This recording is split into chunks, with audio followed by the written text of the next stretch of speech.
आलमी शोहरत याफ्ता मशहूर कॉमेडियन गुलकार चाहत फ़तेह अली खान की फैसलाबाद प्रेस क्लब में आमद। इस मौका पर न्यूज़ होम टीवी से खुसूसी गुफ्तगू की और secretary press club Syed Azadar Hussain व दीगर ओहदेदार मेंबरान प्रेस क्लब के साथ विज़िट किया और वफात पा जाने वाले सहाफ़ियों के लिए दुआ की। मेरे साथ है चाहत फ़तेह अली खान मौजूद है। आइए मैं इनसे कुछ सवाल जवाब पूछते हैं। जी चाहत साहब, आपने संगीत की दुनिया में कब कदम रखा है?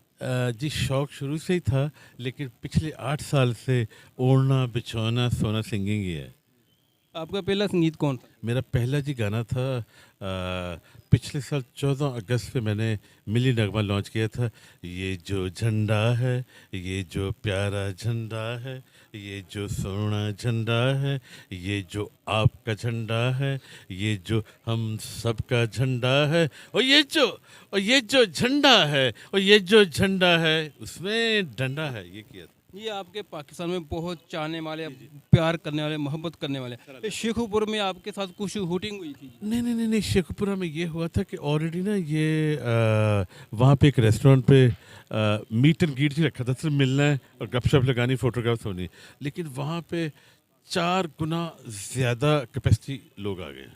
ठीक है जी, वो हॉल छोटा था। ठीक है जी, तो मैंने सबको बड़ा कहा है कि प्लीज़ आप आराम से बैठ जाएँ। तो मैं हर एक के साथ बात करूँ, जैसे अब हर एक के साथ बात कर रहा हूँ, तस्वीरें भी होंगी। लेकिन वहाँ पे वो क्योंकि न्यू ईयर ईव थी तो लोग चार्ज थे। ठीक है, वो मेरे नारे लगाना शुरू हो गए, फिर उसके बाद और पार्टियों के नारे लगाना शुरू हो गए। मैंने कहा अच्छा, फिर मैं खामोशी से निकल गया। हमारे न्यूज़ चैनल के लिए क्या कहना चाहते हैं? जी, जो भी देखें खूब देखें, सब्सक्राइब करें इनको।